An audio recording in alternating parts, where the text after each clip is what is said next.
morning. Welcome in. SEC Insider Hit this morning is brought to you by Mack Hike Ford, number one selection of Ford F-150s.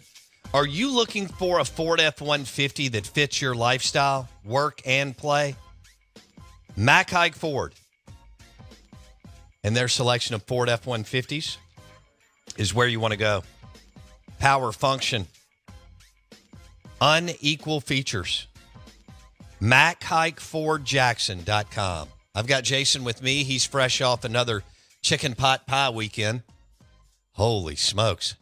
And I'm your host, Bo Bounds. I was a bachelor last night. It was just me and the dog.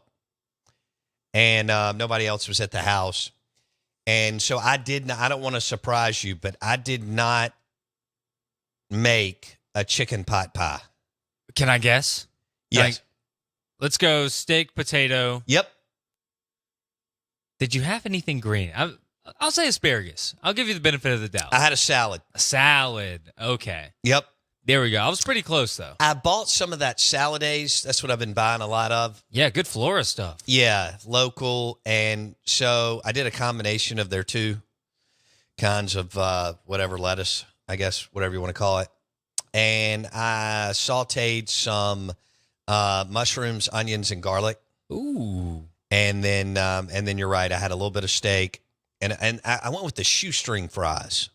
Yum. Yeah, Okay. just threw those in the oven, and I was watching. The 49ers Eagles thing was crazy because I kept thinking at one point I thought, are the Eagles going to make a run at this thing, right? And the 49ers had other plans for that game. And that is a mean, nasty, physical football team. Man, I don't know if you saw on Twitter, somebody said, it might have been Steve Palazzolo, Pro Football Focus, NFL Insider. Somebody posted and said, it's obvious that in the NFC, there's a tier one, the top three teams, and the 49ers have stomped the other two. Yeah. So, No, there's tier one, which is the 49ers. Yeah. Then there's another tier, and that, I guess, the Eagles and the Cowboys, if you will. But the Cowboys now play the Eagles this week. Did you know that? I did not. That's going to be, ooh. You think it's as close as last time? Well, it better be for the Cowboys. That's for sure. If they win, they're tied, but the Eagles have the tiebreaker because of the Cowboys, I think, bad loss to the Arizona Cardinals. But I may not have all that right. Anyway, I had a really good Sunday dinner. I took 2 long walks out in nature, ate brunch at my parents', so it was good. I went bowling yesterday. Really? Bowling and chicken pot pie. Wow. Now that, my friend, is a Sunday. Wow. You went bowling. That's Did how you win? do it. No, actually. So the USA Pond, which shout out to USA Pond, they had like a company-wide event, had a lot of people at the bowling alley. Your chain is powered by USA Pond. Powered. Okay. They had like a company-wide event, had everybody there bowling, eating, having a couple beers, that sort Where'd of y'all thing. go? Fannin. Nice. It was they had it booked for a while, so we went over there, and first frame, double gutter ball. I could for see me. that with you just because you don't come across as someone who's really coordinated. But see, and then I started finding it. Oh. I found it later on in the match. What? But Okay. Miranda let it out to the people I was playing with that I was on the bowling team in high school. So after the 2 gutter balls, they were like, so were you like the manager? Did you bring the equipment? I could see you doing that. I was the tennis manager. Were you? Oh, yeah. Were you not one of those people that, like, if you got to get out of school, then you were like, yeah, I'll do the tennis man. I'll be on the quiz bowl team. Yeah. No. I did that. I just didn't do anything. Yeah, okay. I just found my way out of things. Yeah. No, I would have never been the tennis manager, but I think that was smart on your part. Oh, no doubt. Yeah. It's playing chess. I mean, and every year, I think they switched it up now to state and Ole Miss, but every year the state championship for tennis would be in Oxford. So Oh, so you got to get off school for Wednesday, Thursday, Friday, and go up to Oxford okay, on a school paid trip. got it. And so I'm telling you, years ahead. Did you do this every year? I did it my senior year, just my senior year, because I was put onto it by other like football players who were like, you can still miss school after football season. Got it. And that's what bowling was too. But I actually loved bowling. Okay. I actually got really into it. Well, for those of you listening, if you book a corporate business bowling party for Christmas, we want you to go to Highball Lanes in Fondren. It's super cool. The food's amazing. Highball Lanes in Fondren is the place to go. Highball Lanes in Fondren. And we need to go there over the holidays. I haven't been in a while. My kids love it. Which is kind of cool when they're teenagers and they love going, to highball and throwing a game or two. But the lanes are top notch. What would I say? Well, they're brand new, so that's nice too. It's kind of got a funky, cool vibe. Good music, lighting's cool. Highball Lanes in Fondren for your next corporate event. And then you had chicken pot pie to wrap up the day. I did, and you actually chose to do that. That's amazing. Excellent Sunday. And started a movie called, I think it's like Switching Places with Eddie Murphy. It's like 1983. Trading Places. Trading Places. Yeah. Eddie Murphy was one of my favorite actors / comedians growing up. Really? Yeah, he came out with a show called Delirious. Okay, yeah, I've heard of that. And then he was in Trading Places, 48 Hours, and many, many other. Brilliant actor. Yeah. Coming to America. It was just one after another. He and Arsenio Hall. You know who that is? Yes, I do. Okay. He had a talk show, right? He did. That's what I thought. And, those two were hilarious.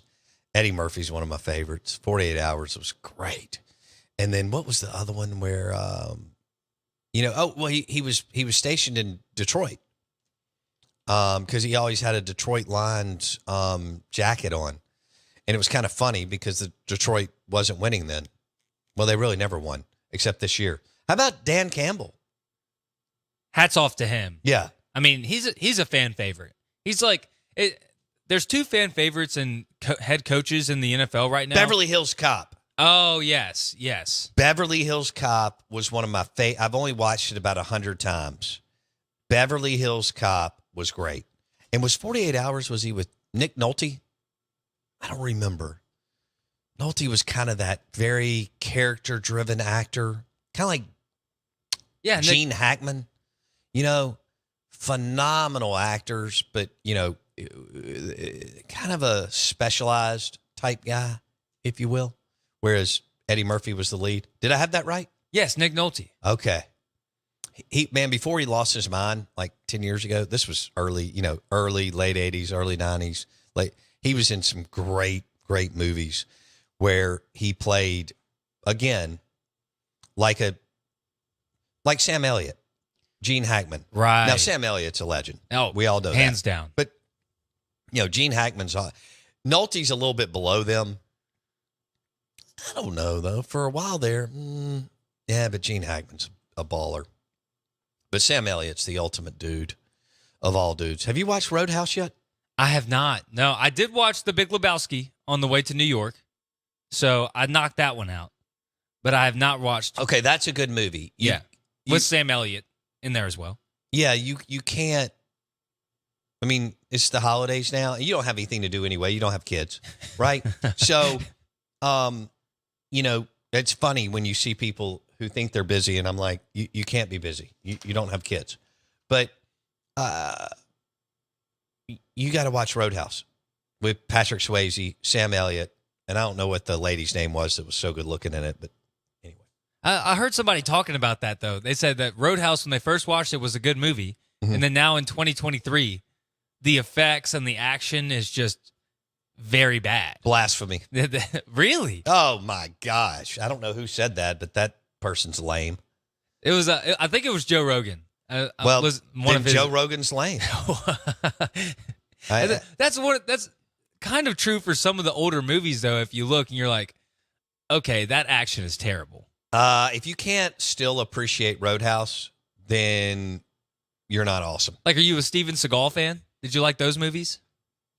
A little bit. Because some of those... I mean, I wasn't a huge Steven Seagal fan, but yeah, they were okay. I could, on a Sunday afternoon when I didn't have kids and I was in my 20s, I'm sure I could watch that movie. Oh, yeah. Today, I'm not sitting down right. to watch I mean, I'm an empty nester now, too, because I don't have a lot to do, so it's fab. I mean, it's fantastic. People always ask me, what are you going to do? I said, I don't know. I'll decide at 4 o'clock this afternoon. That's a pretty good way to have it. Wendy and I look around every night. Do you want to go here? Yeah, we'll go there. All right. You want to do this? Yeah. All right, great. It's fantastic. I highly recommend it. You know, get your kids up and running and then get them out of the house. Get them out. Yeah. I don't need to, come full circle though and then live with me again. But, that does happen a little bit. It does. Do we have the Dan Mullen audio on the college football? Or do I need to, the Mississippi State basketball, I think something needs to happen that I'm not going to get into for the team to get better. I mean, on top of Tolu Smith, who's one of the best postmen in the country coming back, and Murphy, who's also a postman coming back. But you can't lose to Southern regardless. And so I know that people are frustrated. Southern's 1-6, played like they were 5-2. And I didn't realize, I'd forgotten that Southern beat Ben Hallen a few years ago. And Ben Hallen can coach and did a really good job as Mississippi State's basketball coach, taking over a program that was the worst in the Southeastern Conference and building it back. Look, did Jans forget how to coach? No. You can't lean on Josh Hubbard for everything right now, because he's a true freshman. He tried to, win you the game. You didn't have a lot of help. Southern took it to you. The loss is unacceptable. Could it cost you the NCAA tournament? Maybe. Do they look at who you have playing and who you don't? They do. But you could afford to lose to Georgia Tech. Okay, fine. They're a Power 5 team. Who knows how good they be, but they did come back and beat Duke right after they beat you. Wow. So, they may have something. But you can't lose to Southern U. You just can't. But credit to those players. They took it to them. You know what they did? They took it to the rim and finished time and time again. And they played a funky defense, 1-3-1 zone. And you see teams do that. And other teams a lot of times have trouble with it. But still, with your talent on the roster, it shouldn't have come down to that. And you're up by 10, 60, 50, no, 9, 59 to 50, and then you lose 60 to 59. That's kind of unacceptable. Yeah, can't let that happen. So now you put yourself behind the 8 ball. This team did it last year.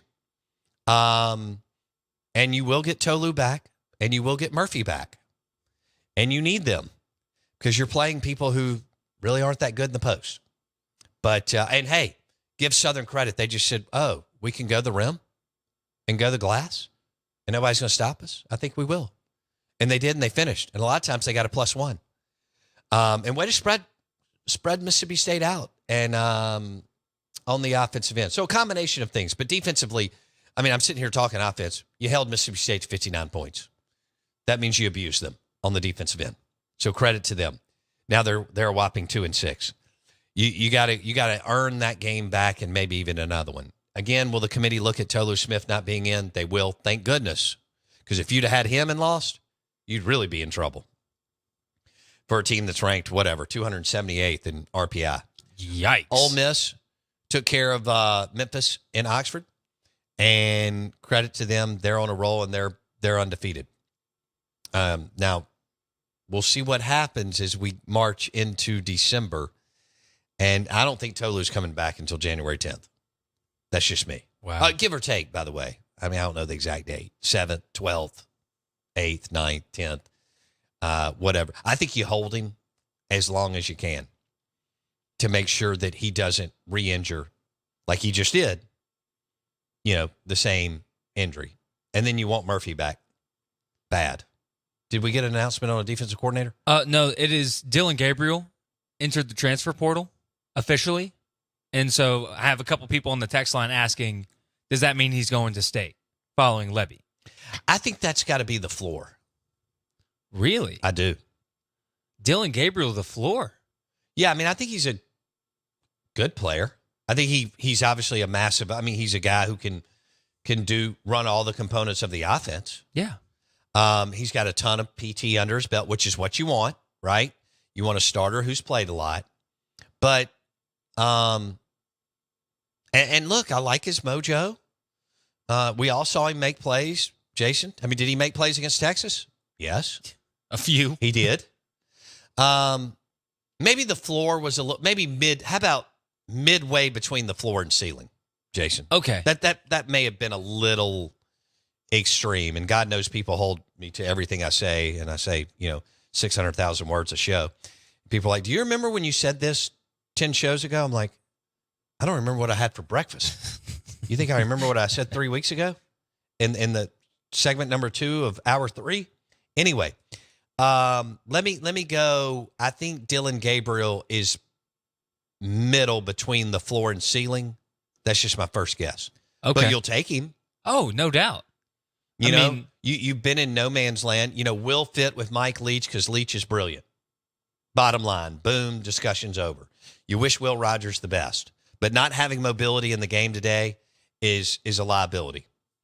And I don't know where Will ends up, Southern Miss or somewhere else. We'll see. He may take the bag and may not play and go to another Power 5 team, or he may go to Southern Miss and I don't know, and start or whatever. To me, Will Hall also wants a dual threat guy, but they also know that Will's played a lot and is accurate. So I don't know how that looks down there. I know that Will Hall needs to win next year, and we're all pulling for him. So they're going to have to turn it around. Yeah. And we want to see Will be successful. I think it's midway between the floor and the ceiling is Dylan Gabriel. Yeah. Is that fair enough? I would say, some of the other names that are released already, obviously there's going to be more movement, but, Kyle McCord, obviously, DJ Uyunglele, I think I said that right, transferred from Clemson to Oregon State. He's back in the portal. And then you have... As a graduate. Right, exactly. Good for him. Riley Leonard from Duke. Saw that. Now, I don't think you're not going to be in some of these sweepstakes. Now, they've raised several $1 million. They've had several 7-figure gifts and 6-figure gifts to the Bulldog Initiative. They've got plenty of a war chest to go at it this cycle. I would invest heavily in that position. I don't know where that ends. 800,000, $1 million, $1.2 million, $1.3 million, whatever it is, $1.4 million. It's worth it. You got to have we saw it over the weekend in the conference championship games. You got to have a playmaker at the quarterback position who can extend plays and put pressure on the D. Everything favors the offense in the game today. Everything. The way it's called, the way it's set up, the whole deal. Right? So, and you got to have someone. Most offensive lines in college football aren't good. Yeah. Yeah, this whole Right. I talk to people all the time, and they're like, we need a really good offense. I'm like, nobody has a really good offensive line except like 3 teams. They're elite blue bloods. Okay. The reason why you have a dual threat playmaker who extends plays is to mask the deficiencies of the offensive line. And okay? Washington has both. If you have fair enough. By the way. but I'm saying it's only a few teams. Okay. Yeah. If you have a statue in the pocket, you're blank as grass. Okay. Yeah. Starts with an A. Right. It's the bottom line. These guys aren't blocking all day. All right. The scheme is boom, make contact, get somebody to slide by you, right? Or give your quarterback a window. Like, who was I watching yesterday? No, Saturday. Was it Milroe or Beck? It makes more sense what Steve Palazzolo said with Pro Football Focus. And that is majority of the sacks are on the quarterback. And if you hold the ball, it's on you. You either got to get it out or you got to haul tail. It's that simple. Thinking that you've got all day to just, it's just not going to happen. True. Okay? And so it's kind of like field goal kickers. The majority of field goal kickers are average at the college level. The majority of offensive lines are average. Do you need some good dudes who play hard and are smart and get the intellect and the football IQ and what you want to do? Yes. And then you got to have somebody like Matt Luke that can get everything they can out of them. Okay, so it's a couple of different things happening here, right? Oh, no doubt. I get the intangibles. You understand them and I understand them. But this pie in the sky stuff that we're going to have some kind of excellent, there's not enough of them. There's a finite amount of dudes out there, and that's not going to happen. But the mobility within the quarterback allows you to mask your deficiencies up front. I wanted to ask you, how important do you think the play caller and the quarterback, their relationship is? How important? Because Levy and Gabriel, I mean, I think that's you talked about mid-tier, just that relationship in general could be top tier. I don't think there's any question that he knows what Jeff Levy wants and vice versa. Yeah, so that's an asset. Yeah. I mean, would you be happy if you landed him? Yes. I'm just wondering, is there something else out there? True. Do you continue to kick the tires? And he may not. I don't know what he wants. I don't know what Dylan Gabriel wants to do.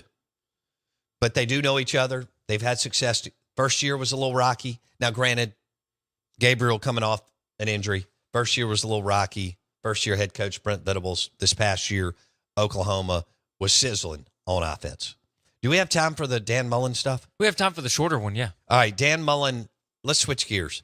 Dan Mullen was talking college football playoffs, and he's really good on TV.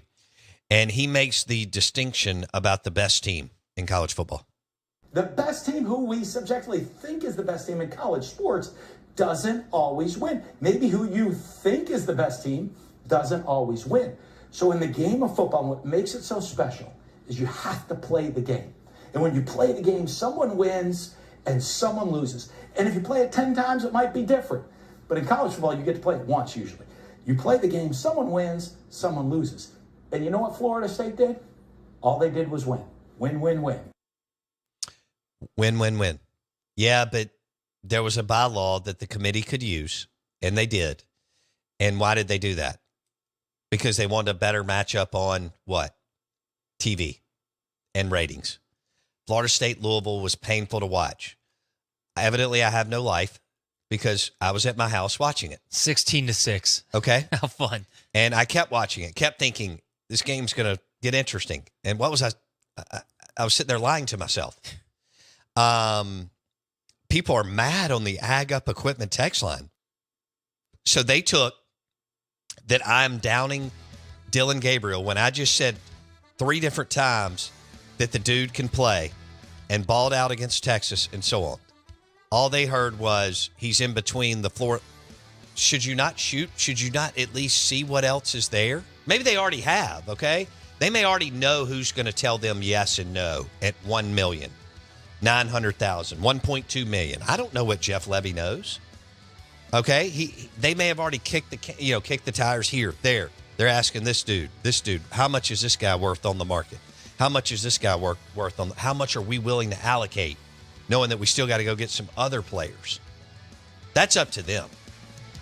We're going to cover it though, and I think it's in between the floor and the ceiling, but it could be closer to the ceiling. You can convince me, but you got to bring it. We are the Out of Bounds Show, and we're presented by RPT and Rick's Pro Truck and ricksprotruck.com.